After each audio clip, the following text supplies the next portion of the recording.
बिस्मिल्लाहिर्रहमानिर्रहीम। अस्सलामुअलैकुम। 94 न्यूज़ की खास खबरों के साथ मैं हूं ताहा। खबर शामिल करती है मंडी बहाउद्दीन से। अजहर इकबाल की तफसीलात के मुताबिक डिस्ट्रिक्ट जेल मंडी बहाउद्दीन में 60 साल से जायद उम्र के बुजुर्ग कैदियों के लिए कोरोना वायरस वैक्सीन सेंटर का इफ्तिताह कर दिया गया। क्लीन एंड ग्रीन पाकिस्तान शजरकारी मुहिम के तहत डिस्ट्रिक्ट जेल में पौधा भी लगा दिया गया और कैदियों में कोरोना से बचाव के लिए सैनिटाइजर तकसीम किए गए। मजीद जानते हैं अजहर इकबाल की इस रिपोर्ट में।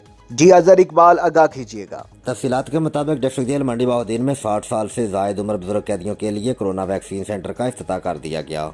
क्लीन एंड ग्रीन पाकिस्तान शजरकारी मुहिम के तहत डिस्ट्रिक्ट जेल में पौधा भी लगाया गया और कैदियों में कोरोना से बचाव के लिए सैनिटाइजर तकसीम किए गए। मंडी बहाउद्दीन डिस्ट्रिक्ट जेल में deputy commissioner, additional deputy commissioner general, district superintendent jail Wahid Khan, deputy superintendent jail Rana Shamshad, assistant information officer Atif Munir और दीगर अफसरान ने डिस्ट्रिक्ट जेल में 60 साल से जायद अफराद को कोरोना वैक्सीन लगाने के लिए इफ्तिताही प्रोग्राम में शिरकत की। CEO health doctor Mohammad Ilyas Gondal ने जेल में कोरोना से बचाव की वैक्सीन लगाई। ज़ीर इंतज़ामिया ने कहा कि हुकूमती हदायत के मुताबिक जेलों में 60 साल से जायद उम्र के बुजुर्ग अफराद को कोरोना वायरस से बचाव के लिए वैक्सीनेशन की जा रही है। उन्होंने कहा कि ज़िला मंडी बहाउद्दीन की 1000 से ज़ायद फ्रंटलाइन वर्कर के अलावा दूसरे मरहले में भी 60 साल के बुजुर्ग अफराद को कोरोना वैक्सीन लगाई जा रही है, जिसके कोई मुज़र असरात रिपोर्ट नहीं आए।